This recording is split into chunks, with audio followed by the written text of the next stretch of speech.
ГСП онлайн. Городские новости сейчас.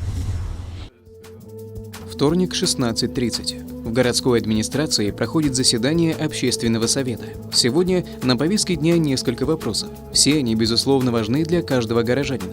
Это реализация таких проектов, как обучение специалистов для дошкольных учреждений, повышение квалификации педагогов и ремонт школы номер 3, который должен завершиться уже к следующему учебному году. Обсуждается и вопрос, связанный с жильем. До 2017 года для переселения из ветхого и аварийного жилья будет подготовлено около 22 тысяч квадратных метров новой жилплощади. Сегодня мы услышали, слава богу, что будут строиться 7 домов, что программа запущена и работает. Тоже хорошо. Мониторинг дворов, площадок детских, тоже это нужно знать, какая ситуация в городе. И вот молодежный совет промониторил и тоже сегодня доложил.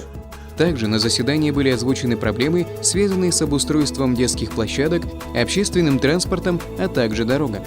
После каждого заседания проходит подготовка рекомендаций. Они направляются в администрацию города.